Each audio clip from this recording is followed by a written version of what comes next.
기발한 질문들 많이 준비하셨다가 함께 이야기해보는 시간 가져보도록 하겠습니다.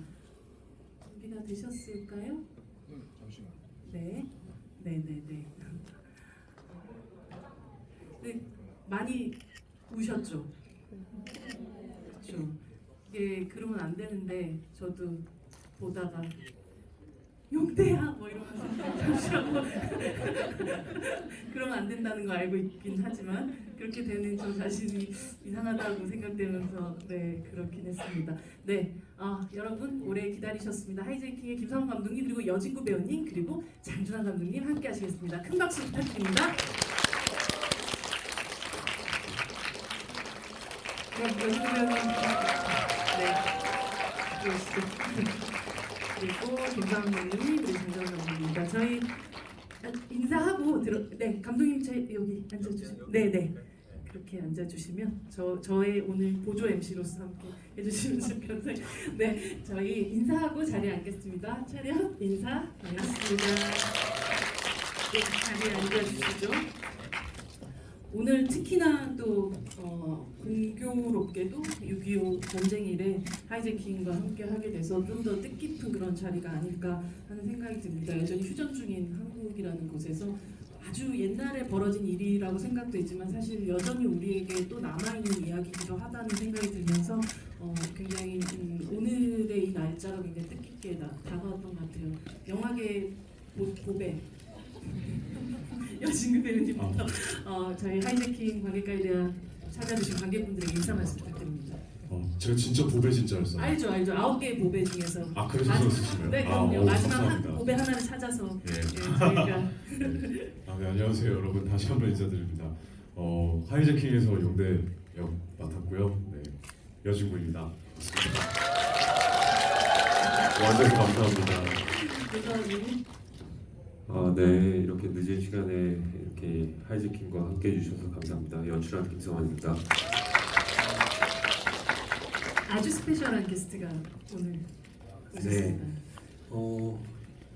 저는 화이 괴물을 삼킨 아이 때부터 진구 배우와 같이 작업한 그리고 최근도 아니죠. 1987이라는 영화 연출한 장준환입니다. 반갑습니다.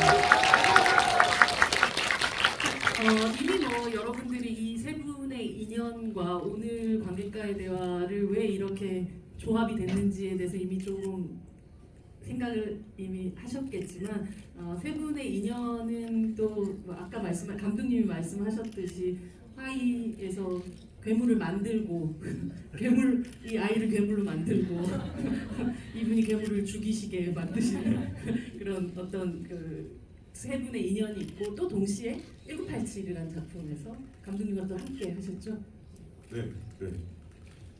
그리고 김성환 감독님은 1987에서 네네. 저 조감독으로서 저를 엄청나게 많이 도와준 능력 있는 준비된 감독이었어요. 그 다음에 바로 이제 또 데뷔하게 돼서 너무 반가운 마음에 이렇게 달려왔습니다. 네. 사실 너무 감사합니다. 감독님께 진짜 감사의 말씀 네. 좀 드려야 될 것 같아요.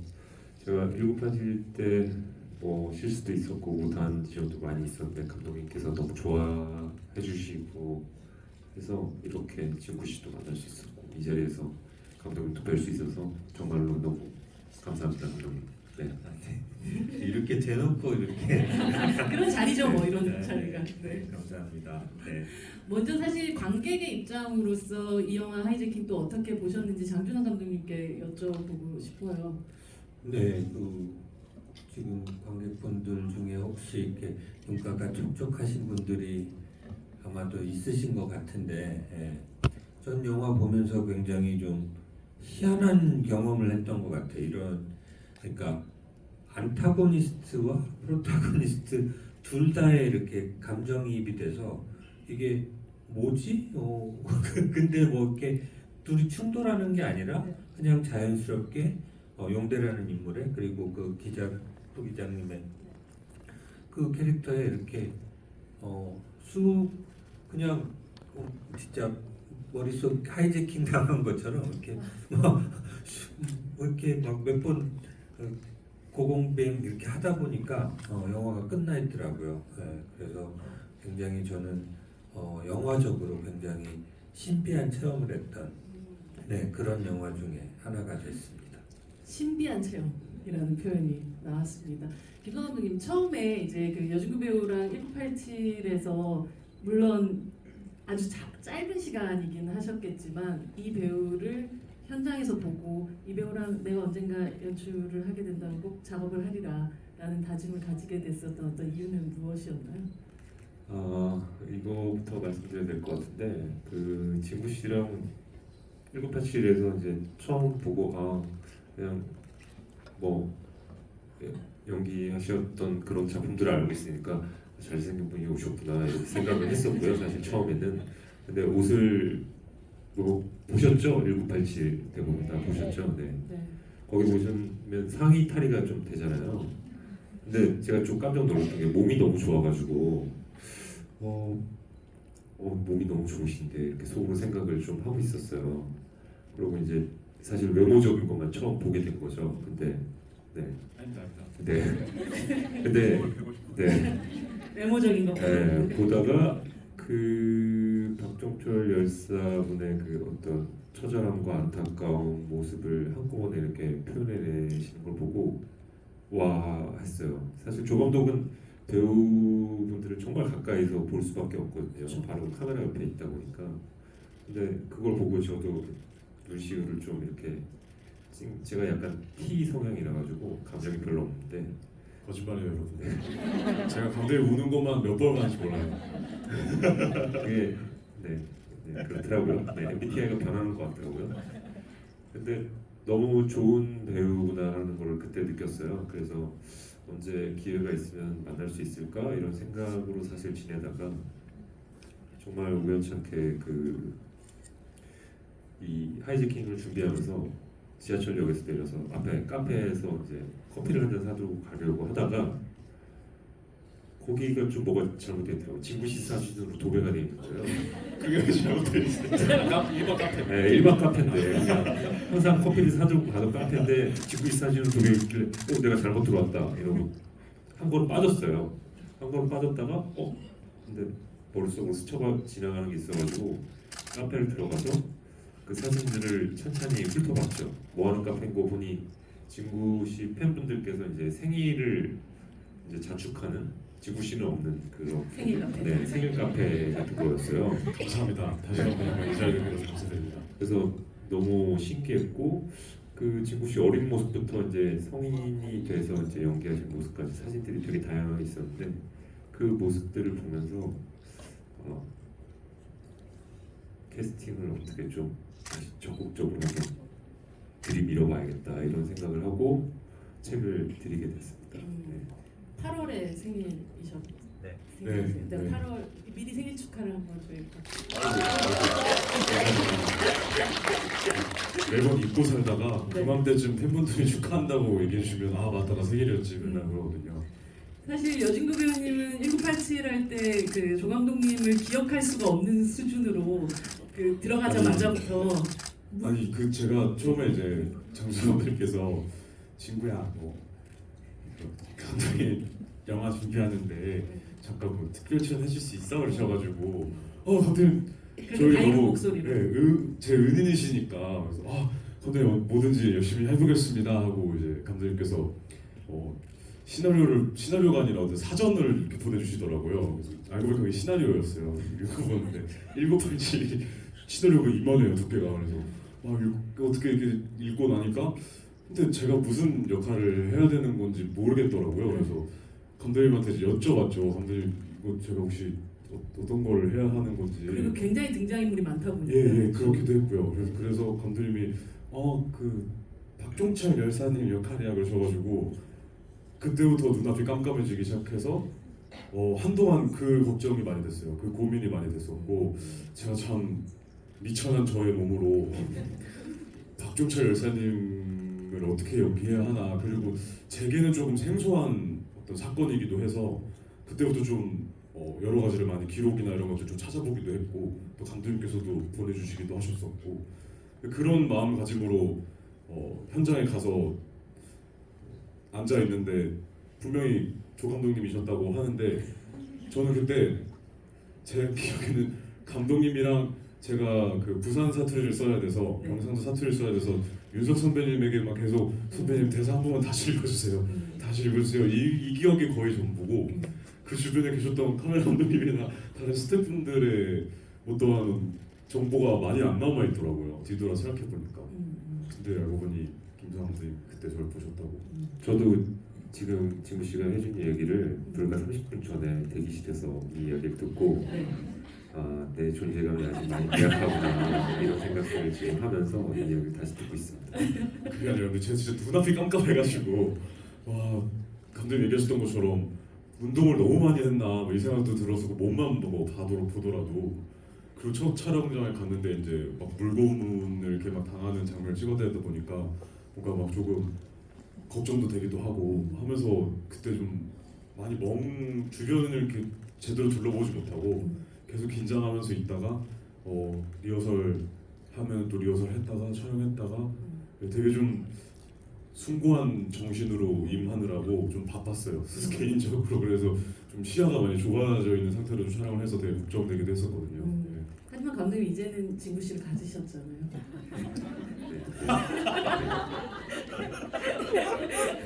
아까 김성 감독님께서 생일 카페 얘기를 하셨는데 그 진짜 지난 어린 시절부터 지금까지의 그 과정들이 쭉 붙어져 있는 사진을 보면서 이 배우의 성장들을 또 확인하셨을 텐데 사실 그 성장을 17세부터 보신 분이 또 여기 계신 장준 감독님이시잖아요. 네네. 그때 당시에 이제 여진구 배우님은 심지어 영화 개봉했는데도 볼 수도 없는 상태였었고. 네. 그쵸? 19세. 네, 19세 관람가까지. 네. 네. 전 핫도그 먹으면서 밖에서 기다리고 있었습니다. 그러셨겠네요. 영화 소리 들으면서 지금 이쯤 됐겠구나 이런 생각하면서 2개나 먹었어요. 네. 우리 모두 2개나 드셨. 우리 모두 길더라고요. 생각보다 길어가지고. 우리 모두가 아마 그 비슷한 마음이긴 하겠지만 또 가장 가까이서 이 배우의 연기의 그 모습들을 지켜보고 또 그 사이 성장하는 모습들 그리고 드디어 또 하이제킹이라는 작품에서 이렇게 강한 연기를 해내는 이 여진구 배우를 보면서 또 어떤 마음이셨는지 궁금합니다. 네, 생각해 보면은 굉장히 좀 처음 그 오디션 그 화이 때 오디션 네. 보러 왔을 때 아직 그 IT를 못 벗은 그리고 그때 이제 방학 때 뭘 많이 먹었는지 좀 아무튼 좀 통통했어요. 너무 귀엽다. 너무 귀여운데 와. 근데 화이하고 지금 저 이미지하고 좀 맞을 수 있을까? 뭐 그런 걱정도 할 정도로 제가 생각한 것보다 너무 어리고 밝고. 귀엽고 그랬었어요. 근데 이제 오디션도 꽤 몇 번 걸쳐서 했던 것 맞아요. 같은데 네. 아무튼 그렇게 하면서 이게 연기가 충분히 되는 배우구나라는 걸 이제 확인하고 그러면서 굉장히 화이 때는 조심스러웠던 것 같아요. 뭐 보신 분들도 계시겠지만 영화 자체가 굉장히 다크한 영화라서 그 모든 것들을 한 아이가 이렇게 통과해내야 되는 그런 부분들을 아무리 이게 영화라지만 이제 그런 짐을 준다는 게 굉장히 부담스러웠고 그래서 그런 부분에서 되게 조심스럽게 접근을 했고요. 근데 막상 영화를 들어가니까 아직 어린데도 불구하고 그때부터 힘이 너무 좋다는 생각을 했어요. 네. 그러니까 어떨 때는 진짜 막 너무 힘든 장면을 제가 욕심이 나고 하면 할수록 또 더 새로운 걸 보여주고 잘하니까 굉장히 오래 찍었던 적도 있고 막 그렇거든요. 네. 그 친엄마가 돌아가신 상황에서 막 오열하고 막 이런 그거를 주변에서 사람 그 PD님이 저러다 감독님 애 잡겠어요 막 그런 얘기가 나올 정도로 너무 힘들게 촬영을 했는데 진짜 살아 있어요. 근데 그거를 끝까지 그러니까 힘을 놓지 않고 끝까지 해요. 그리고 더 좋은 걸 보여주고 음. 그런 부분에서 이번에도 하이제킹에서 보면서 와 진짜 힘이 좋다. 그러니까 그 뭔가 코어가 네. 굉장히 단련돼 있을 단단할 것 같은 그 선천적으로 타고난 그런 부분일 것 같은 그런 생각을 했었습니다. 음. 네. 사실 진짜 연기의 장사 같다라는 생각을 네네네. 하면서 저도 이번에 보기도 했었고 감독님 아까 정말 그 독한 그 어떤 과정들을 통과했던 그 시기에 감독님이랑 인터뷰했었을 때 여진구 배우가 거의 에스프레소 샷을 한 15잔을 한꺼번에 먹는 정도의 연기를 그 어린 친구가 해내더라라는 얘기를 하셨던 그 기억이 그거 못할 것 같은데요. 에스프레소 15샷을 아니, 그 하신 그 어떤 느낌인지 모르겠는데요. 이 배려 속 네, 배려 어려워. 그러지 말고 감독님 그 많이 당시에 떨릴 것 같아요. 엄청난 과정을 많이 하셨던 게 여진구가 그 1.5리터짜리 그 페트병 2개 정도의 눈물을 흘렸다 뭐 이런 아니 그거는 진짜 그 정도 느껴졌어요. 제가 옆에서 계속 지켜봤을 때는 영화 보시면 워낙 감정들이 강하고 그래가지고 네. 뭐 이렇게 우는 장면 엄청 많거든요. 예. 근데 그걸 다 해내요. 그거를 그 테이크를 다시 가도 어떤 일정한 레벨 이상으로 또 더 올라가서 그걸 해내고 그러니까 그러면서 그러니까 본인 잘못도 있어요. 그렇게 가혹하게 시킨 거는 그만큼 또 잘 하니까 액션도 그렇죠. 네. 액션도 꽤 많이 소화를 네. 했거든요. 본인이 직접. 네. 그래서 이 자리를 빌려서 고맙고 미안했다 이렇게. 하지만 이 탓이다. 네. 아 근데 저는 오늘 놀랬던 게 네. 이 뭐 여진구 씨의 팬분들이야말로 진짜 찐 팬분들이시네요. 네. 그러니까 캐스팅을 도왔던 거 아니에요. 그 카페에서 그렇게 그렇죠. 준비를 하면서 맞죠.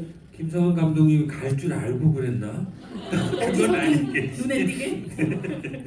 어쨌든 놀라운 사실을 또 하나 알게 됐습니다. 네. 되게 좀 약간 조금 가끔은 음. 저를 축하해 주시는 그런 행사지만 네. 이 감독에게 이 얘기 듣기 전까지는 조금 민망하기도 하고 네. 그랬었거든요. 너무 감사하지만 근데 이제는 더 감사해야겠다. 그 정도입니다. 이제는 안 하면은 서운해하시네. 감독이 제작사분들 사무실 주소를 제가 많이 팬분들에게 알려드려야 되나. 좋은 방법이긴 하네요. 네. 그 주변의 카페들을 집중적으로 어떻게 그래서 살짝 이렇게 스쳐 지나갔었어요. 한 0. 큰 제작사 옆에 네. 항상 네, 생일 0.8 카페를 정도. 열어주십시오, 여러분. 농담인 거 아시죠? 사실 그 장 감독님께서 이 힘에 대한 이야기도 하셨지만 화이 때도 이미 저 역시도 정말 송아지 같은 눈으로 눈물을 뚝뚝 흘리는 이 친구가 보통이 아니구나라는 생각을 했었는데 이번 영화를 보면서 정말 황소 같다는 생각을 했었던 것 같아요. 그 힘 자체가 너무나도 굉장히 오랜만에 이런 힘을 가진 배우를 본 느낌이기도 했었고 아마 김성환 감독님도 현장에서 그 힘을 계속해서 느끼시면서 촬영을 하셨을 것 같아요. 어떠셨어요? 네, 천천히 가셔도 됩니다. 네, 괜찮습니다. 혹시 시간이 너무 늦어서 그러신 분들은 편하게 일어나셔도 괜찮습니다. 상처받지 않습니다. 진구 씨 연기를 보면서 사실 보기 전에 이제 화해를 워낙 많이 봤고 그러면서 이제 사실 감독님이 아주 잘 이 보석을 만들어 주신 거를 저는 이제 잘 이렇게 포장만 잘하거나 뭐 이렇게 2차 가공이 거의 필요가 없는 느낌이었거든요. 진구 씨가 워낙 완성형이어서 첫 촬영하면서도 사실 와 이렇게 하신다고 하는 느낌을 받으면서 첫 촬영을 했었어요.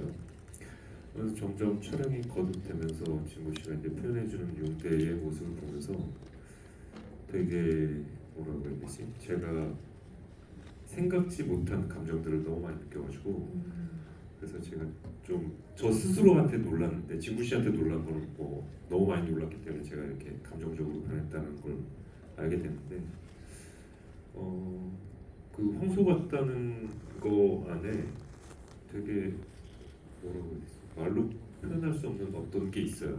제가 뭐 저도 제 감정을 이제 설명을 잘 못하겠어가지고 사실 네, 뭐 좀 부끄럽지만 촬영하다가 울었거든요. 혹시 여기 안 평생 T라면서요. 네, 그러고 본 게 아닙니다. 그래가지고 현장에서도 우시고 네, 승객분들한테 감사 인사 하시다가도 우시고 관객분들에게 감사 인사 하시다가도 우시고 네, 이게 참 신기하더라고요. 그래서 MBTI 뭐 이제 영화 보시고 나서 하시면 달라지실 거예요. 네, 저도 달라지면서 영화를 만들었다고 생각하는데 그 정말 힘 있을 때는 힘이 있고 그 안에 내면의 어떤 열이라고 표현하기는 모르겠고 그냥 어떤 묘한 감정을 또 표현낼 때는 너무 저 스스로도 놀랍게 이렇게 감정을 표현해 주셔가지고 제 입장에서는 뭐 너무 감사하죠. 이 용대라는 캐릭터를 맡아주셔서 그리고 너무 잘 표현해 주셔서 제 입장에서는 정말 네. 네. 아닙니다. 감독님이랑 정말 많은 이야기를 많이 나눴어요. 특히 이제 처음에 저는 시나리오를 읽고 되게 용대 에너지가 너무 스스로 하고 싶으면서도 실질적으로 시나리오에 쓰여져 있던 어떤 용대에 대한 서사들이 조금은 좀 두려웠거든요. 왜냐하면 이런 것들이 관객분들이 보실 때 마치 이 인물에 대해서 이해나 어떤 정당화로 다가갈 수 있는 어떤 그런 위험 요소라고도 봤는데 이걸 감독님이랑 작가님 왜 이걸 이렇게 쓰셨을까? 흔히들 뭐 악역에는 서사를 부여하는 것이 되게 조심하면 안 된다라고 얘기하는 분들이 계실 정도로 그래서 그런 궁금증을 감독님에게 여쭤봤는데 감독님께서 그냥 하시더니 기사들을 보여주기 시작하시더라고요. 그때 당시에 71년도에 그 용대라는 이제 실제 그 범인에 대한 어떤 기사들을 보여주시면서 그 용대에 대한 설정들이 다 그냥 사실이에요. 그런 뭐 형에 대한 이야기라든지 본인의 이야기를 할 때 뭐 학교에 입학했을 때 어떻게 입학했는지 뭐 이런저런 그것보다도 사실 영화에 담지 못한 것보다도 더 많은 사실들이 많이 기사에 담겨 있더라고요. 그걸 보면서 그럼 이때부터 감독님이랑 이제 이런 사실을 기반으로 두고 이 용대를 어떤 사람으로 만들지를 되게 많이 고민을 했거든요. 네, 그런 또 시간들이 있었고 저도 하이하면서 감독님과도 정말 많이 감독님과 정말 많이 배우고 많은 이야기를 했지만 이번에는 정말 많이 얘기했던 것 같아요. 네, 감독님이랑 대전에서 한 3개월 거의 한 4개월 정도 계속 촬영하면서 막 밤새 수다 떨기도 하고 네, 용대나 뭐 어떤 이런 이야기들로 그러면서 좀 저도 더 좀 용대를 더 이렇게 구상하고 더 실제처럼 더 몰입도 하고 했던 것 같아서 좀 감독님이 좀 감사한 점이 많죠. 여기는 어찌됐건 관객분들이 이 영화에 대한 궁금증을 가지고 오는 자리시잖아요. 여기에 대한 진구 씨가 얘기해 준 거에 대한 또 비하인드가 하나 더 있는데 네. 그거에 대한 거는 장준환 감독님 다 얘기를 해주셨어요. 감독님과 용대 이야기를 굉장히 많이 나누셨다고. 네, 그 진구 씨에 대한 이제 캐스팅에 대한 고민도 제가 이제 여쭈었었고 진구 씨가 이렇게 하면 어떻겠냐고 여쭤봤을 때 감독님께서 이야기를 많이 나누면 참 좋을 거다라고 얘기를 엄청나게 많이 해주셨어요. 그런 거에 대한 것들을. 그래서 저는 그냥 많은 이야기를 나눠야지 하는 거였었죠. 이야기를 서로 많이 나누면 될 것이다 라는 어떻게 보면 대화의 팁들을 좀 주시는 셈이네요, 감독님. 제가 그랬었네. 어떤 이야기를 해주셨는지가 또 궁금해요. 용대라는 캐릭터가 사실 진구 씨가 말한 대로 이 악역이라면 악역이기 때문에 뭐 말한 대로 서사를 또 부여한다는 거에도 좀 위험한 요소들이 또 분명히 존재하고 특히나 이렇게 설득력이 강한 배우를 만났을 때 이 악역을 연기하는 배우가 갑자기 관객들을 말 그대로 설득해버리면 또 안 돼버리는 그런 지점들이 있기도 하잖아요. 글쎄요, 워낙 김상환 감독님이 이제 첫 데뷔 영화고 이제 고민이 아마 엄청 많았을 텐데, 저한테 이제 여진규 씨 얘기를 하면서 어때요라고 얘기했을 땐 저는 뭐 무조건 양발까지 다 들고 찬성인데 이제 가서 그만 저랑 했을 때는 어렸을 테니까 네. 저는 반대로 충분히 얘기를 막 엄청나게 많이는 못했던 것 같아요. 뭐 물론 서로 일기를 써보기도 하고 화이에 뭐 그러니까 영화에 나오지 않는 다른 그 어렸을 적 서사들을 좀 한번 같이 써보기도 하고 그것 갖고 얘기도 해보고 뭐 여러 가지 저도 하긴 했지만 이제 충분히 이제 화이를 통해서 이렇게 말하기 그렇지만 이제 충분히 자랐으니 이제 그 성장했으니 그 배우를 데리고 이제 충분 많은 얘기 나누면서 하면은 뭐 누구보다도 더 잘할 그런 배우다 그렇게 추천했던 것 같습니다. 예. 사실 이 악역이라는 건 결국 관객의 이해를 구하지 않으면서도 배우 본인은 어쨌든 이 인물을 끝까지 이해해 보려는 노력을 해야 하는 이중고를 좀 갖게 되는 그런 역할인 것 같아요. 사실 현장에서는 역할적으로 봤을 때는 그 거의 1대 50배 가까운 그런 에너지를 서로 가져야 되는 그런 작업이다 보니까 외롭다기보다 좀 고독한 순간들이 되게 많았지 않았을까라는 생각이 들거든요. 아마 뭐 동료로서야 외롭게 만들진 않았을 것 같고 네. 이 역할을 연기하는 배우로서는 고독한 부분이 분명히 있었을 것 같아요. 한 번밖에 안 들었어요. 총 맞고 마지막 순간에. 네. 그 실제로 그런 어떤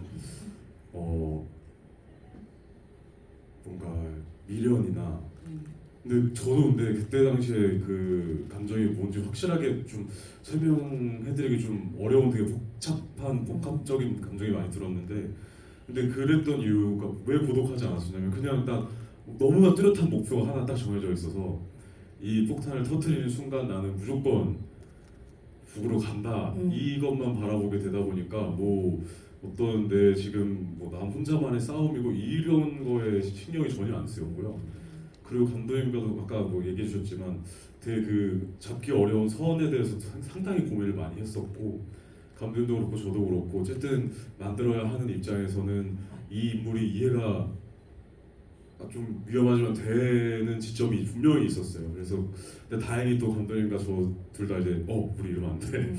우리도 정신 차려야 돼 하는 시점도 있었고 근데 그러고 나서 보니 그렇다 보니 그 시점을 깨닫기 전에는 조금 더 현재 지금 담겨져 있는 용대보다 더 감정적인 모습들이 많이 보였던 것 같아요. 감정을 좀 호소를 한다든지 뭔가 좀 더 근데 정신을 차렸죠.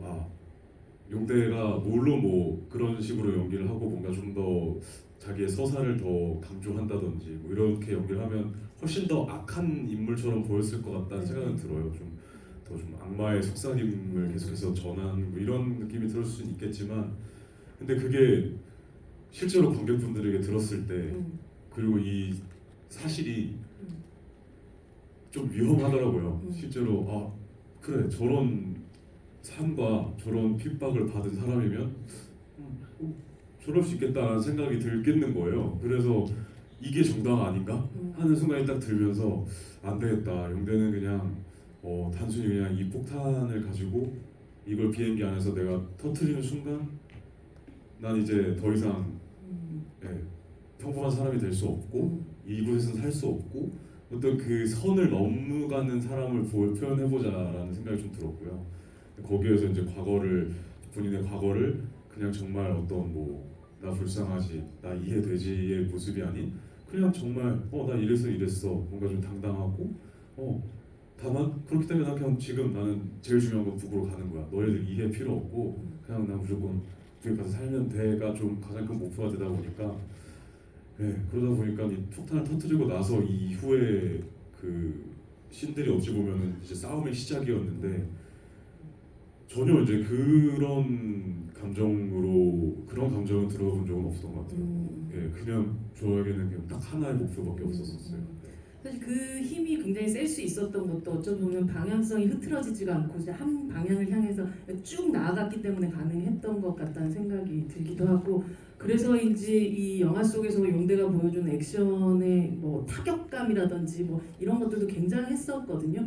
사실 예전에 화이 때도 이 또 옥상 그 지붕 위에 막 날아다니고 뛰어다니고 할 때 그때 여진구 배우님 어머니께서 괜찮다고 죽기 하겠어요?라고 얘기하셨던 감독님과 그런 대화를 나누셨던. 어머님의 담대함에 저희들이 그 깜짝 놀랐던 것 같은데, 그 지금 생각해봐도 진짜 너무 미안하고, 물론 이제 안전장치나 뭐 그런 밑에서 다들 안 보이는 곳에서 모든 무술 감독님들이 다 저만 보고 계세요. 제가 혹시 어떻게 될까.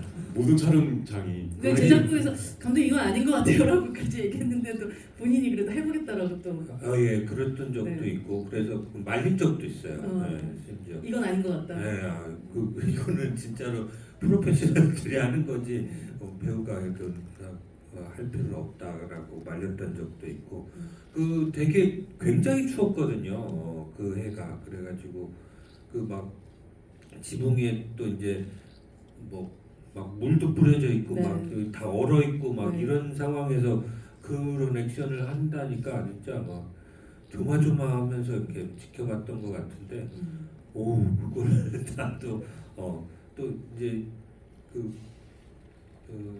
또 다른 그 육체적인 힘도 좋으니까 그냥 그걸 막 뛰어넘고, 그래서 그 무술 감독님들이 진짜 너무 칭찬하면서 이제 자꾸 더 시키는 거예요. 그러다 보니까 진짜 이거는 위험한 건데 뭐 여기 와서 해보라고 그러는 거예요. 그래서 안 된다고 우리 지원 배우인데 지금 여기서 그때 큰일 난다고. 저는 이거 촬영할 때 아니면 언제 해봐 이 생각이 너무 들어서 근데 그런 생각 항상 현장에서 뭔가 무술이나 이런 걸 할 때 감독님 아니 이거를 평소에 절대 못 해보는 경험이잖아요.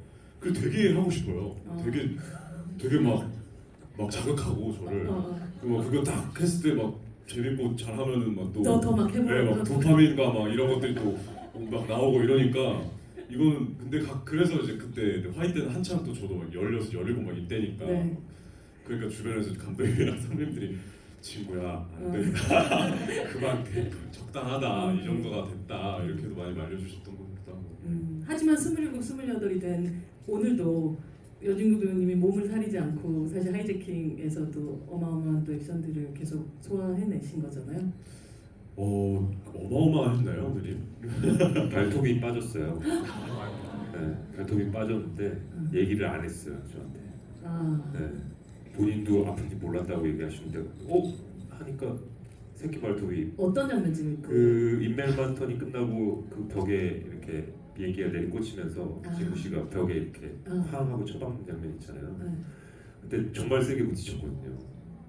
근데 괜찮나 했더니 괜찮다고 하시길래 그럼 네 오케이 뭐 다음 거 갈게요 했는데 그날 전혀 내색을 안 했어요. 뭐 그 다음에도 끝날 때까지 내색을 안 했는데 촬영 끝나고 알았어요. 진짜 몰랐어요. 진짜 정말 몰랐고 아니 그냥 딱 부딪히고 나서 다행히 뭐 다친 데 없고 오케이 하고 뭐 감독님 뭐 지금 씨 괜찮으세요? 괜찮습니다. 뭐 안 다쳤습니다 하고 그러고 이제 촬영 잘 마치고 며칠 지나고 나서 점점 그 왼쪽 새끼발톱이 뭔가 색깔이 점점 변하는 거예요. 그래서 얘가 왜 이러지? 근데 진짜 하나도 안 아팠어요. 그래가지고 이거 왜 이럴까 하고 지나고 나서 보니까 그게 어느 순간 그냥 자연스럽게 톡 하고 빠지더라고요. 그래서 발톱이 빠질 때 이렇게 빠지는구나 이것도 알 수 있었고 그러고 나서 또 자연스럽게 또 나더라고요. 혹시 통증을 못 느끼는 병인 거예요? 아니 느끼죠. 근데 저도 되게 진기했어요. 근데 되게 진기했어요. 되게 뭔가 발톱이 빠지고 막 이게 되게 어떨 때 보면 막 고문 방식이잖아요. 그렇죠. 1987에서는 네. 언급한. 그래서 뭔가 전혀 이럴 거라고 생각을 못했는데 네. 되게 안 아프고 물론 뭐 부딪혀가지고 이 안에서 어떻게 됐는지 모르겠지만 그냥 쏙 그냥 톡 하고 빠지고 그리고 뭐 걷고 다니는데도 이상도 없고 네. 뭐가 막 느낌이 이상하다거나 이런 것도 없었고 또 자연스럽게 또 발톱이 나오기 시작하더니 지금은 굉장히 정상적으로 이렇게 있거든요. 그래서 그냥 뭐 그렇게 됐구나 하고 지나고 이제 촬영 다 마치고 나서 감독님이 이번에 프로모션 홍보하면서 막 이런저런 얘기하다가 뭐 다들 다친 적 없고 뭐 찰가상 없고 뭐 이렇게 얘기하시길래 감독님 저 새끼발톱 빠졌었어요. 맞아요. 그러니까 감독님이 그제서야 네? 뭐라고요? 그러시더라고요.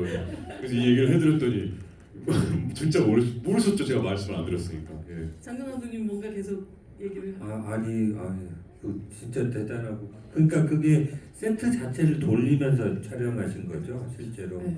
그러니까 이제 컨트롤이 안 되고 이렇게 음. 부딪혔던 것 같은데 진구 씨는 독립운동을 해도 잘하겠다 이런 생각이 갑자기 드는데 네. 근데 진짜 제가 막 아팠는데 막 멋있어 보이려고 이렇게 하는 게 아니라 진짜 안 아팠어요. 아예 그 부딪힌 줄도 몰랐어요. 그래서 제가 영화 보셨으니까 아시겠지만 신발도 뭐 약간 워커 같은 거 신고 네. 그래가지고 아예 저는 통증이 아예 안 왔어요. 그래서 아예 모르고 지내다가 어느 날 보니까는 씻으면서 보니까 얘가 점점 이거 보라색으로 변하더라고요. 이게 왜 이럴까? 얘가 왜 이럴까 하다가 이제 그제서야 저도 스쳐 지나가죠. 아, 내가 그때 왼쪽 발 그쪽으로 떨어져 그때 그랬나? 하고 한 5일 지나고 나서 그냥 저절로 알아서 뭐 신기해가지고 이렇게 장난치다가 톡 빠지더라고요. 와, 이거 어떡하지? 얘가 왜 빠졌지? 그래서 이거 들고 막 이렇게 있다가 이렇게 조심스레 만져니까 안 아프더라고요. 그래서 안 아프면 됐다. 그러고 이제 그리고 촬영하고 또 자연스럽게 나고. 아, 정말 세계의 액션 감독들이 다 탐낼 만한 인재이면서 동시에 세계의 스파이 조직에서 다들 되게 탐낼 만한 그런 인재가 아닐까라는 생각이 들 정도입니다. 정말 아이고. 아니 제가 언젠가 라디오에서 그런 얘기를 한 적이 있었는데 여진구 씨가 또 97년생이다 보니까 20세기가 작곡한 마지막 클래식 같은 배우라는 얘기를 제가 한 적이 있었던 것 같아요. 어쩜 그렇게 비유를 감사합니다. 너무 영광입니다. 아니 근데 그만큼 또 이번에 하이제킹이라는 영화를 보면서 어떻게 보면 이 정석의 박자를 가지고 정말 정확한 힘을 가지고 정확하게 해내는 이 배우는 참 귀하다라는 느낌을 받았었고 굉장히 좋은 플레이어를 만났다라는 이 악보가 정말 좋은 플레이어를 만났다는 두 분의 만남이 되게 굉장히 좀 아름답다는 생각을 했었던 것 같아요. 감독님 현장에서 또 보시면서 사실 특히나 이런 악역들을 연기를 할 때 제가 가끔 그런 표현을 쓰긴 하는데 살짝 공작새 같은 연기를 하시는 분들이 있거든요. 뽐내는 연기. 내가 너무 아름답지 않아? 나 멋지지? 나 너무 소름 끼치지? 하는 연기가 아니라 이렇게 정말 누구에게도 뽐내지 않는 그러나 아주 정성을 다하는 연기를 보면서 굉장히 이건 용대라는 캐릭터와 너무나도 잘 맞아떨어진 연기라는 생각을 하면서 이 영화를 봤었던 것 같아요. 감독님 현장에서 아마 또 그렇게 보시면서 눈물 흘리셨던 적이 많으셨던 것 같죠? 네 맞습니다. 네, 그 희번덕거리는 눈을 보면서 너무 감사하다 하면서 눈물을 많이 이렇게. 저희 하이제킹 GV거든요. 네. 여진구 GV가 아닙니다. 네네. 전 약간 그런 마음으로 좀 오긴 저야 했어요. 너무 감사하지만 오래 전부터 바라보고 오셨던 두 팬분들이 함께 작업하셨던 그 분들이 이렇게 있는 그런 자리가 아니겠습니까? 감사합니다. 근데 사실 용대의 첫 등장에 대한 얘기를 잠깐 조금 하고 싶은데 되게 멋지게 등장할 수도 있고 되게 의미심장하게 등장할 수도 있는데 그 문우진 배우님과 함께 옆에 앉아서 우창중학교 12회를 확인하는 그러면서 1창의 개수가 뭐 이런 얘기 같은 거 하게 된 그 등장을 물론 작가님도 계시지만 이 등장으로 이 용대를 등장시켜야 했던 이유가 또 있으신지가 궁금해요. 오히려 아주 평범한 방식으로. 그냥 이 용대라는 인물 자체가 갖는 어떤 평범성을 보여주고 싶었던 것 같아요. 그냥 그리고 그가 중학교 수석으로 입학했다라는 게 실제 기사에 있는 내용이라서 그리고 중학교 2학년 때 중퇴를 하게 되고 뭐 이런 것들은 사실대로 표현을 하고 싶었고 네 천천히 내려가셔도 괜찮습니다. 네. 조심히 가세요. 네. 손 행복하십시오. 마세요. 네. 발톱시요. 10시가 넘은 시간이어가지고. 네, 너무 늦은 시간이라 가지고 화요일이요. 네. 네, 아버님 감사합니다. 감사합니다. 감사합니다. 네. 그래서 그런 모습들을 좀 담아내고 싶었고 그런 모습에 대해서 사실 좀 약간 어색하잖아요. 내 후배한테 이렇게 먼저 다가가지고 너 내 후배인데 너 이것도 모르니 하면서 이야기를 던지고 그런 것들이 이제 그 진구 씨 애드립으로 좀 세게 이렇게 표현된 것도 있었는데. 아 애드립이 있었군요. 네네. 네. 근데 네 그거는 조금 제가 이렇게 제거를 하고 그냥 감사합니다. 네 툭 들어가는 방법으로 하고 너무 진구 씨의 마지막에 애드립이에요. 음. 그 혼자서 입 모양으로 중얼중얼 하는 거. 그걸 찍고 제가 물어봤어요. 무슨 말 했어요? 그랬거든요. 무슨 말 하셨어요? 배우셨어요. 정확한 워딩은 못 드려요. 네. 근데 네. 뭔가 비서를 주저주저거리고 있었습니다. 그 진구 씨라는 이 용대라는 역할에 대해서 이방인이라고 생각했거든요. 사실 저는 그러니까 그 어디에도 속하지 못하고 나의 정체성이 어디 있는지도 모르겠지만 그거를 알지 못하는 모습으로 그냥 툭 그 자기 후배한테도 외면당하는 모습에서 그런 것들이 그렇게 표현되지 않았나라고 저는 그냥 혼자서 생각을 해봤어요. 그 혼자만 하는 것이. 네. 그리고 사실은 이 승객들 중에서 가장 어린 또 뭐 이 스텝 전체 영화 만드는 사람으로 봤었을 때 가장 또 후배 배우가 함께 또 하는 그 장면에서 아 만약에 한 10여 년 전이었으면 저 자리에 진구 씨가 있었겠다라는 생각이 들기도 했고 어쩌면 15년 정도 정도 되겠죠? 네. 그 우지가 몇 살이었죠? 그 촬영할 때 중학교 1학년이었어요. 한 13년 14년 정도. 될 네, 것 네. 같은데 그러니까 굉장히 비슷한 길을 가고 있는 또 후배와 딱 그렇죠. 첫 장면에서 만나서 어쨌든 이 사람이 결국은 내가 죽는 어떤 상황들을 만들고 그들이 살고 하는 그 모든 것들이 첫 장면은 모든 게 다 응축되었다는 느낌 같은 걸 좀 받기도 했었던 것 같거든요. 현장에 사실은 이제 비슷한 길을 가고 있는 후배를 만나면 어떤 느낌이 드세요?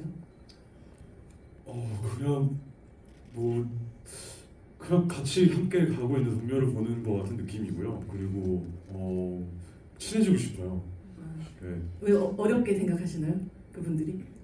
제가 이렇게 생기고 목소리도 막 이렇고 막 이러니까 그 뭐야 아역 배우분들이 봤을 때 네. 너무 어떤- 선배님으로 네, 생각하세요? 어떤 친구들은 제가 20대인지 모르는 친구도 있고 막 그래요. 그래서 그 예? 10대인 줄 알았나 보다. 10대인 줄 알았나요? 아, 네. 10대인 줄 알았나 봐요. 감사합니다. 그랬나 보다. 10시 이후에는 주접을 좀 떨어뜨려 제가 더 마음의 벽이 높았나 보네요. 좀 더 허물 필요가 있네요, 제가. 네. 근데 그렇다 보니까 뭔가 좀 장난이고요. 우선 제 생각이 나기도 하고요. 저도 그때 이렇게 현장에서 와서 저는 저에게는 그때 당시 되게 현장이 되게 재밌고 놀이터 같은 곳이었거든요. 근데 그렇다 보니까 거기서 그때 당시에 저에게도 인사해줬던 그런 선배님들 그렇죠. 그런 기억도 제겐 있고 그 기억들이 되게 좋게 남아 있어요. 그렇게 어린 아이에게 살갑게 인사해주고 이름이 뭐니 물어봐주고 했던 것들이 다 좋은 기억으로 남아 있어서 저도 좀 뭔가 제가 기억이 그렇게 남아 있다 보니까 나도 좀 그때처럼 좀 편하게 좀 가서 인사도 하고 같이 뭐 간식도 좀 먹고 그렇게 해야겠다 이런 생각 좀 있어가지고 네. 그래서 폭탄도 주고 뭐 폭탄도 주고 그리고 영화에 안 나왔으면 제가 그 첫 씬에서 이렇게 꼴밤도 때리고 정말요? 그게 좀 과격했던 표현이었군요. 그걸 좀 제거를 잘 해주셨어요 감독님께서. 되게 좋은 아이디어라고 생각했는데 제가 생각에 좀 심했나 했었거든요. 그러고 나서 뭐 우진이 그 우진 씨, 우진군 네. 과 함께 또 뜨겁게 또 서로 눈을 바라보면서 또 같이 감정도 나누고 하면서 되게 기분 좋더라고요. 재밌고. 사실 불과 뭐 하이 찍을 때만 해도 조진웅 씨가 아 맞아 진구 아직 학생이었지라고 생각하는 게 이쪽에서 막 학습지를 열심히 풀고 있었다고 하더라고요. 그렇지만 또 어느덧 이렇게 장성한 그리고 한국 대표하는 어떤 배우가 돼서 이렇게 성장하는 모습을 보는 게 우리 모두가 다 내가 키운 마음 같은 게 드는 게 아닐까라는 생각이 듭니다. 박수 부탁드립니다. 여러분 질문 받도록 하겠습니다. 네, 진구 배우님 한 분 먼저. 그럼 일단 앞줄부터 네, 어떻게 앞줄부터. 네. 네, 두 팔을. 네. 네, 이쪽으로 가겠습니다. 마이크가 있나요? 네, 네 여기 마이크. 여기 네. 7번 분이십니다. 네, 여기 제일 네. 앞자리 네, 두 번째 분이십니다. 네. 네. 저는 감독님이랑 배우분한테 라이트한 질문 하나씩만 드리고 싶습니다. 감독님이 처음으로 메가폰을 잡은 작품임에도 불구하고 이렇게 뭐랄까요? 모 아니면 도인 그런 실사를 베이스로 한 작품을 고집하시고 선택하신 이유가 따로 있으신지 궁금하고요. 그리고 진구 배우님한테는 어찌 보면 전 국민이 지켜보는 하에서 성장하고 우리가 배우의 길을 다 지켜본 그런 배우로서 웬만하면 선하고 바른 역을 많이 했었는데 처음으로 이렇게 나쁜 놈을 했을 때 그거에 대한 기대감 혹은 뭐랄까 기대감 혹은 짜릿한 배반감? 낯선 그런 거를 어떻게 극복하셨고 그랬는지 궁금합니다. 네, 감독님부터, 배우님부터. 네. 우선 몰랐습니다. 이렇게 많은 분들이 저를 지켜봐 주시지. 우리의 갑자기- 출발이죠. 갑자기 우리가 어깨가 확 무거워질 것 같은데. 농담입니다. 너무 감사드리고요. 글쎄요. 일단 아무래도 제가 배우가 앞으로 연기를 내가 앞으로 할 수 있는 만큼 최대한 하고 싶다라고 생각했던 부분이 바로 좀 이 지점인 것 같은데 다른 삶을 살아보는 게 저한테 굉장히 큰 재미와 흥미가 있더라고요. 거기에서 말씀해 주신 것처럼 주요 배역들이 좀 선하고 좀 정의롭고 혹은 조금 측은하고 좀 이러한 인물들이었는데 근데 뜨문뜨문 이번에 제가 이런 용대처럼 완전 이런 악역이라고 할 수 있는 좀 분위기를 지닌 역할을 여러분들에게는 처음 선보이는 거였지만 뜨문뜨문 저에게도 제안을 주셨던 작품들도 있고요. 예, 그러면서 이제 저는 그 중에서도 그때그때마다 이제 제가 좀 더 제 머릿속으로 상상이 되고 제가 어떻게 연기하면 될지가 좀 감이 잡히고 계속해서 생각이 나는 작품들을 좀 찾게 되더라고요. 예, 그러다 보니까 이번 역할까지는 아니었지만 앞서 드라마 괴물의 한주원이라는 역할도 저에게는 되게 이런 역할이 나에게 오다니라는 생각이 들 정도로 좀 너무 해보고 싶다. 너무 비호감이고 너무 애가 막 어떻게 이렇게까지 자기 이렇게 어리석은 세상 속에서 이렇게 갇혀서 살고 있지? 그러면서 오히려 제가 보이더라고요. 제가 한동안 좀 그렇게 살았던 적이 있는데 그러면서 이제 이 역할은 너무 재밌겠다 이런 생각도 들어서 또 했었던 거고 이번 용대도 근데 좀 그런 뭔가 순수한 좀 일단 1차원적인 호기심이 먼저 드는 것 같아요. 나와는 굉장히 다른 네. 사람이고. 나와도 다르고 네. 그리고 뭔가 막 용대는 참 이 에너지를 내가 과연 해낼 수 있을까? 라는 어떠한 두려움도 생기면서 근데 제가 계속 그걸 연습하고 있더라고요. 머릿속으로 막 시뮬레이션을 돌리고 이런 모습이지 않을까? 용대가 이런 모습이지 않을까? 이런 감정이 일어나? 이런 걸 계속 상상하고 있고 생각하고 있는 저를 보는 순간 그냥 나 이거 해야겠다. 출연해야겠다. 이거는 나 지금 이미 흥미를 느꼈구나. 이런 생각이 딱 들면서 그런 생각에 좀 뭔가 글쎄요. 극복이나 이런 것보다는 좀 더 도전하는 거에 조금 더 생각이 좀 드는 것 같아요. 그런 감정이. 드라마 괴물 얘기를 하니까 그 신하균 씨와 함께 또 등장하셨잖아요. 그러니까 약간 장준환 감독님의 이 마수에서 벗어나지 못하는 어떤 삶을 계속 살고 계시다라는 생각이 들기도 하네요. 머릿속에 항상 장준환 감독님이 어딘가 계시죠. 저에게 영향이 너무 큰 감독님 두 분이십니다. 감독님 아까 첫 질문에 대한 제가 이 영화를 하게 된 거에는 사실 제가 연출부 조감독 생활을 한 지가 20년이 됐는데 이렇게 연출이라는 걸 하게 된 거는 여기 계신 장준환 감독님과 여기 김성수 감독님 최근에 김성수 감독님이 되게 크게 영향을 주셨고 그리고 사실 전혀 다른 아수라 1987 이런 영화들과는 전혀 다르지만 이 안에 아수라 1987이 들어있어요. 네, 그거를 눈치채실 분들은 눈치채실 것 같고 모르실 분들은 모르실 것 같은데 어떤 장준환 감독님과는 1987이라는 영화를 하면서 이 실화를 다루는 어떤 진정성과 그 인물을 다루는 방식에 대해서 되게 많이 제가 배움을 얻었고, 그 다음에 김성수 감독님한테는 어떤 이 영화라는 매체에 대한 어떤 진정성, 뭐 사실 허구를 다루지만 그런 거에 대해서 어떻게 접근했을 때 이 관객분들이 그거에 대해서 진정성 있게 받아들일 수 있는가에 대한 것들을 배웠던 것 같아요. 그렇게 하면서 이제 사실 그런 모습들을 보면서 사실 감독님들 보면 나는 감독이 돼야지라는 생각을 사실 안 했어요. 예. 그런 생각을 한 게 거의 20년 전이었고, 최근에 김성수 감독님과 장준환 감독님을 그 뒤에 이제 몇 분, 뭐 이해준 감독님, 김성훈 감독님 이런 분들을 뵈면서 제가 감독이 되어야겠다라는 생각을 하게 된 거는 이분들이 가진 어떤 진정성에 대한 모습들이었던 것 같아요. 이분들이 보여주려고 하시는 것들, 그런 것들을 조금 더 벌써 잘 수행하고 잘 보여주지 하다가 어느 순간 다시 초심으로 돌아가서 욕심이 났던 것 같아요. 그러면서 이제 1987 끝나고는 작가님하고 자주 뵀었거든요. 작가님하고 뵈면서 뭐 이런저런 이야기를 하다가 처음 이 이야기를 해주셨어요. 작가님이 뭐 비행기에서 폭탄이 터져서 북으로 가다가 폭탄이 터졌는데 해변에 불시착을 했어. 그때 승객들이 다 살았다. 이런 얘기를 해주신 거예요. 그래서 아니 작가님 이거 영화보다 더 영화 같은데 왜 글로 안 쓰셨어요?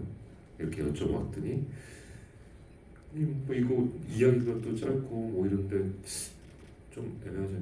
이거 영화로 만들면 사람들이 다 이거 뭐 너무 가짜 같은데 이걸 영화로 만들었냐 이런 얘기 할 거다. 근데 이게 실화임이 밝혀지면 아마 사람들이 재밌어하지 않겠냐라고 말씀드렸고, 그때 작가님이 되게 고민을 좀 하시다가 감독은 누가 하지 그러길래 감독님, 작가님 여기 좋다는 사람이 여기 있습니다. 절 시켜주십시오. 이렇게 바로 부탁을 드렸어요.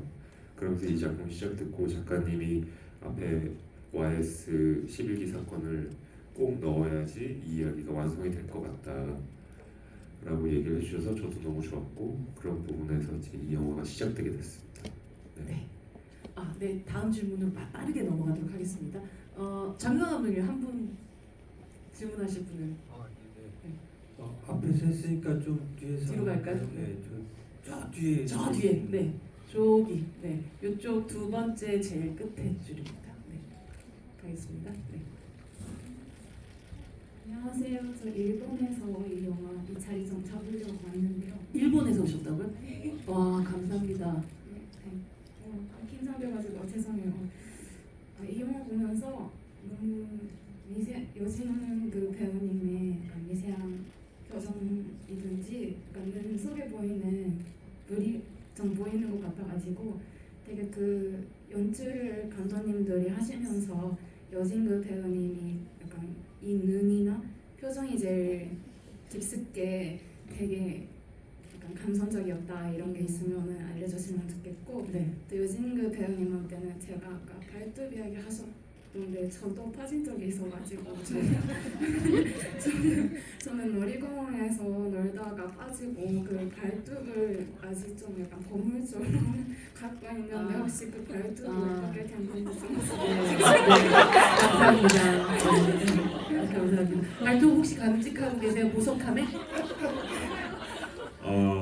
안타깝게도 저는 그 발톱을 폐기 처분했습니다. 네, 그렇다고 합니다. 네. 종량제에 잘 넣어서 휴지로 한번 감싸서. 네. 발톱은 또 나니까요. 네, 감사합니다. 감독님들, 여진구 배우의 눈을 보면서 네, 그 사실 진구 씨가 연기한 용대를 보면서 제가 사실 크게 큰 의미를 못 받았던 대사가 하나 있어요. 할머니 딸은 좀 늦게 만나야 되겠네라는 대사였는데 그거를 촬영하면서 사실 울었어요 제가. 그러니까 이 용대라는 인물이 그 말을 했다라는 거의 의미를 알게 됐더라고요.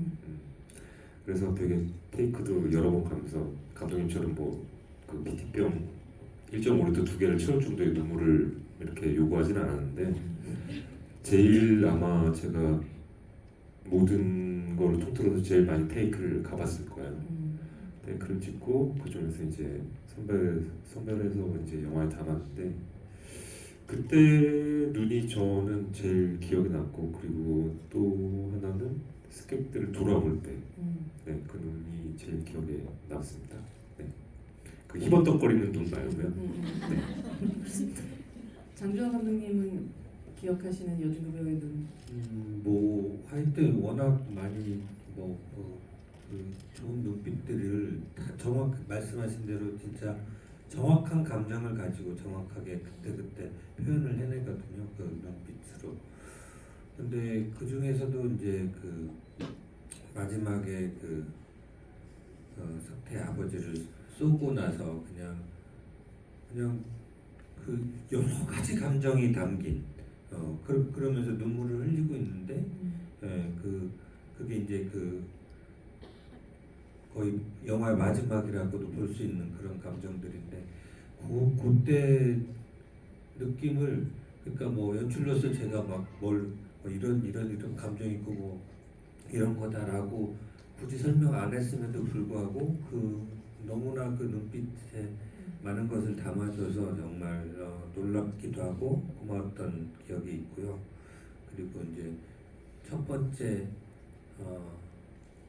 아버지 이제 죽일 때 네. 그때 이제 왜라고 계속 물어보면서 이렇게 그때는 이제 엄청난 에너지가 또 느껴지고 그랬던 부분이어서 그때 그거는 이제 뭐 그냥 저걸 화면에 지금 잘 담아야 되는데 담을 수 있는 건가? 뭐 그런 생각이 들 정도로 그 공간을 그냥 다 쓰면서 그렇게 보여줬던 아직은 어렸던 그 배우의 힘을 느꼈던 그런 순간들이 떠오르는 것 같아요. 그러고 나서 이제 뭐 진구 배우님 그 자신의 눈으로 한 2, 3년 후에 극장에서 최초로 보시게 되셨을 거 아니에요? 네, 그렇죠. 내가 저런 눈을 가졌었다니.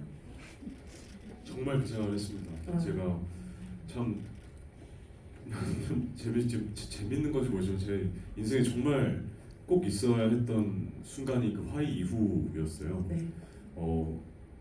드라마 해를 품은 달, 화이, 해를 품은 달 보고 싶다, 화이 이렇게 거의 1년 안에 이 세 작품이 되게 큰 호평을 받고 제가 개인적으로 엄청 큰 사랑과 상도 많이 받았었고요. 그렇죠.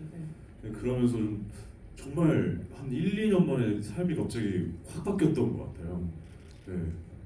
그러면서 그때는 그냥 뭐 너무 감사드리고 내 삶이 참 축복받았고 행운을 너무 큰 행운을 지고 태어났구나라는 생각을 들어서 열심히 막 했는데 그 전까지 화이 찍을 때까지만 해도 되게 즐겁게 촬영했던 것 같아요. 현장에 가는 게 항상 재미있고 즐겁고 와 오늘은 이 씬 찍으러 가는구나 드디어 와 너무 떨리고 설렌다 이런 기분이 컸었는데 그러면서 뭔가 좀 저도 모르게 책임감이나 어떤 무게감에 대한 그런 걸 제대로 받아들이지 못하고 있던 상황이 좀 몇 년이 있었어요.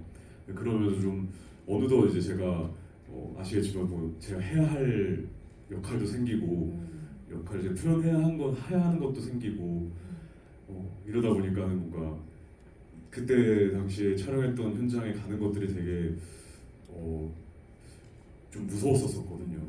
근데 그랬었는데 그렇게 한 20살 뭐 20대 초반까지 이렇게 지내다가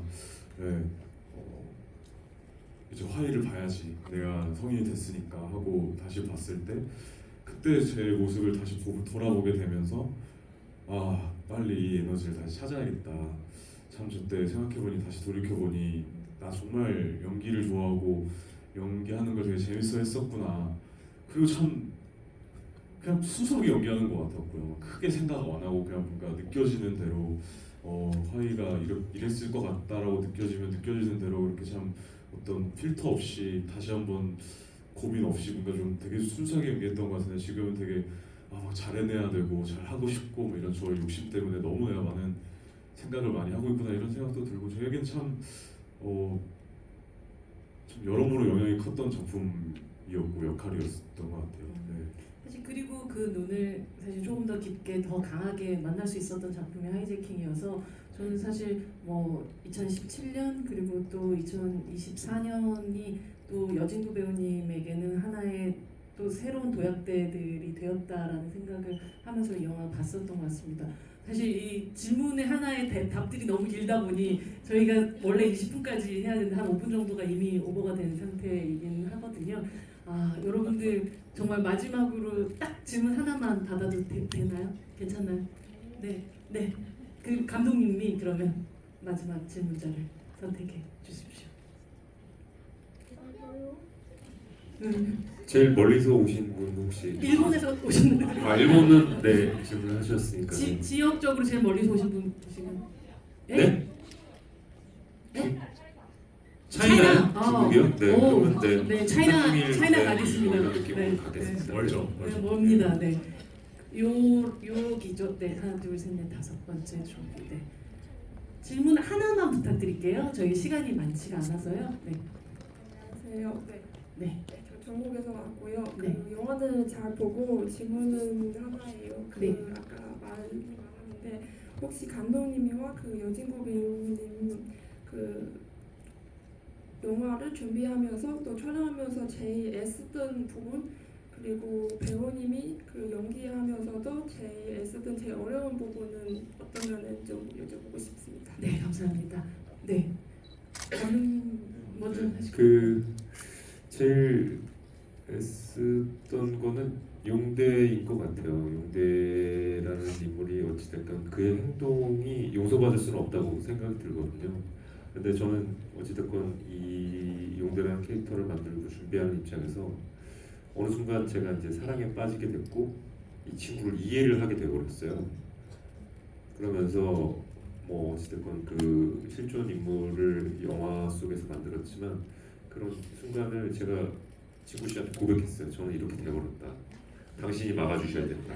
나의 사랑을 네. 네가 책임져라. 네, 네. 근데 되게 무리한 부탁이었다라는 게 오늘에서야 알겠어요. 네. 진짜 웃겼었는데 뭐라고 하셨죠? 저한테 정말 진지하게 지구 씨가 막아주셔야 돼요. 아, 그러셔가지고 예? 전 이미 돌이킬 수 없는 감독 봤어요. 그래가지고 감독 이게 무슨 말씀이세요? 감독 지금 그럼 무슨 말씀하시는 거예요? 감독 전 이미 그렇게 돼버렸어요. 그러셔가지고 그럼 제가 열심히 한번 저도 말려보겠습니다 해놓고 감독님 저도 지금 그렇게 되기 일보 직전입니다 이런 말도 막 나누고 하지만 두 분 판문점 넘어가지 않으신. 안 넘어갔습니다. 네, 예, 저는 예, 여기 살고 있습니다. 네. 아까 그 질문 네. 간단하게 답을 좀. 네, 감독님 말씀하신 것처럼 어찌 보면은 그만큼 강력한 서사였다고 좀 생각이 들고요. 또 이게 참 저도 실화라는 게 조금 가슴이 좀 아프기도 하면서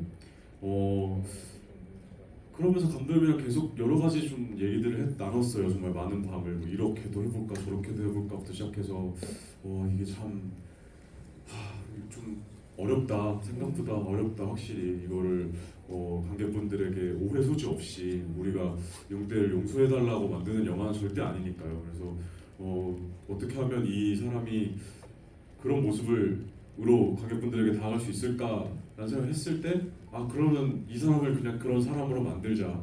자기가 지금 용서받을 수 없다는 걸 알고 있고 이미 그렇기 때문에 용서받을 수 있는 곳으로 무조건 가야 한다라는 어떤 절실함을 가져보자.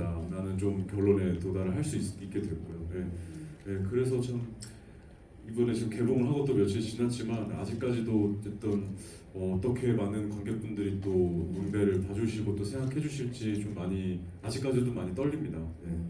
여러분들이 또 보신 어떤 용대에 대한 생각들 그냥 마음속에만 두지 마시고 SNS 이렇게 각종 또 많은 사람들이 그걸 볼 수 있도록 또 올려주시면 좋을 것 같아요. 정말 아까 사실 들어오기 전에 여진구 배우가 너무 말이 길어지면 어떡하죠? 우리 진짜 밤새 할 수 있을 것 같은데 약간 이런 분위기였는데 지금 진짜 그렇게 상황이 됐네요. 제가 계속해서 여기에서 막 얼굴이 좀 뜨거워지는 그런 느낌이긴 한데요. 장정 감독님부터 오늘 또 늦은 시간까지 이 자리 지켜주신 관객분들한테 마지막 인사 부탁드립니다. 네, 정말 여러분들이 눈으로 확인하셨겠지만, 네, 정말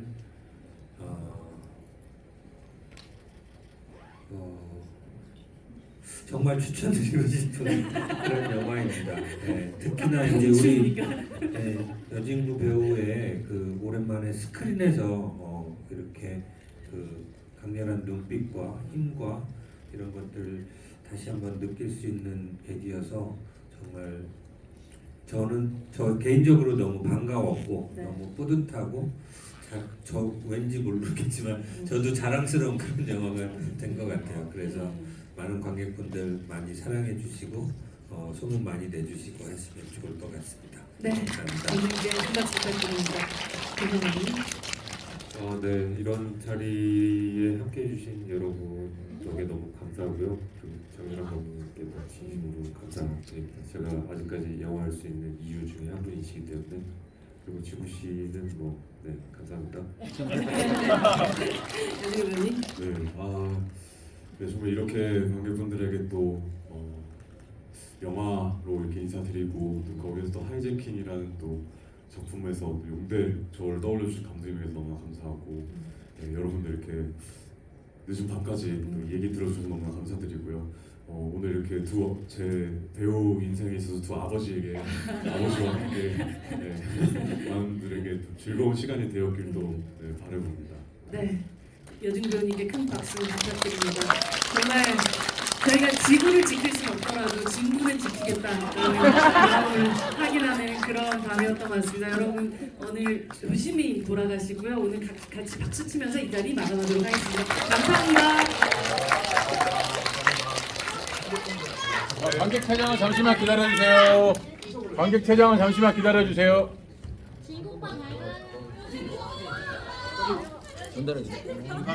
자, 스태프분들 나오시죠, 스태프분들. 아까 질문.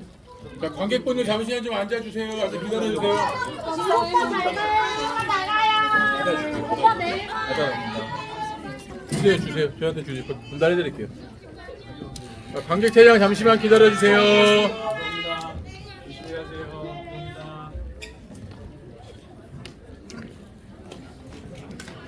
잠시만 기다려주세요. 관객분들, 스태프분들 이쪽으로 오세요.